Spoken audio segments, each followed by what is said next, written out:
vous dérange là. Oui, pardon William, j'étais au téléphone avec Paris Match parce que j'ai une voiture à vendre et je voulais faire passer le message. Non, parce qu'en France, quand on a un message à faire passer, il y a un truc qui marche à tous les coups. Vous appelez Paris Match se déplace, recueille le message et le transmet sans le déformer. Il faut être quelqu'un d'un peu connu quand même. Oui, mais c'est fou le nombre de messages que Match fait passer ce matin. Premier message, Johnny a le moral. Regardez, chemise à fleurs, bisous amoureux de Laetitia. Cette une sert à nous dire que Johnny reste Johnny, qu'il se bat contre le cancer et que même si l'homme aux 100 millions de disques vendus en 57 ans de carrière peut par moments paraître un peu tristoun au milieu de ses Harley, même si, paradoxe, c'est Laetitia qui se balade en béquille pour cause de double entorse, tout va bien sous le soleil de Los Angeles. D'ailleurs, les potes sont venus, ils sont tous là, Patrick Bruel, Jean Reno ou encore Maxime Nucci qui composent avec lui son prochain album, preuve, si besoin en était, que Johnny a foi en l'avenir.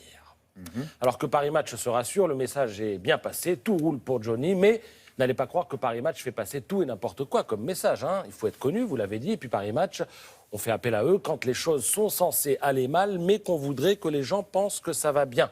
Alors c'est un peu subtil comme concept, mais vous allez voir, on peut ainsi faire passer des messages politiques. Prenez Manuel Valls, plus de nouvelles depuis sa défaite à la primaire, alors on se dit que ça va pas fort pour lui. Où réapparaît-il ? Dans Paris Match, tout sourire, devant un tableau de son père, dans une galerie madrilène. Avec un message particulier, je ne peux pas apporter mon parrainage à Benoît Hamon. Je ne peux pas. C'est pas je ne veux pas, c'est je ne peux pas. Autrement dit, c'est au-dessus de mes forces. Je ne pourrais pas assumer autant de contradictions, se justifie l'ancien Premier ministre, alors qu'il sécurise son message en faisant donner ses proches, mais dans le Parisien. Cette fois-ci, c'est ce matin.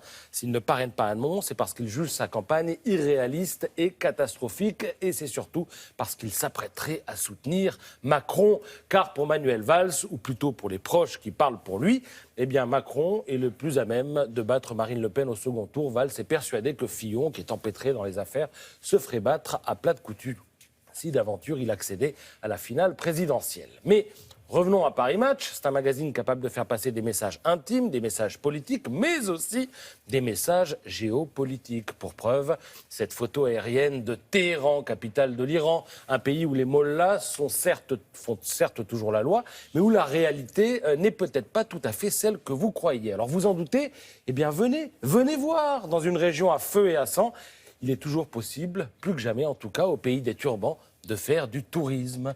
Bref, le pays s'ouvre et le fait savoir avec des images choisies. Alors, ici, vous avez une enfant qui fait du skateboard. Là, on constate que les magasins sont achalandés et que les galeries d'art ne désemplissent pas. Et puis plus loin, hommes et femmes, en bas à droite, regardez, sympathisent, même si la bière reste sans alcool et le voile ne saurait faire l'objet d'une quelconque négociation. Mais attendez, c'est un publi-reportage? Ah non, c'est un reportage. C'est pas un reportage financé par le ministère du Tourisme iranien? Non, mais les reporters de Paris Match ont été apparemment bien accueillis et on leur a peut-être indiqué quelques endroits où aller. Mais en tout cas, ce n'est pas un publi-reportage. Alors, l'image la plus surprenante de ce reportage sur l'Iran, c'est celle faite au cimetière des Innocents. Regardez, chaque vendredi, les Iraniens honorent leurs proches disparus. Gâteaux, boissons, guirlandes, ballons.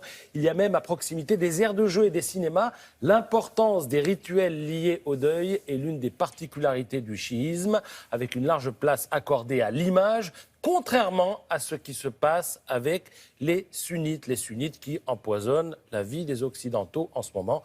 Là encore, et on arrive à la conclusion, message reçu. D'accord. Merci beaucoup.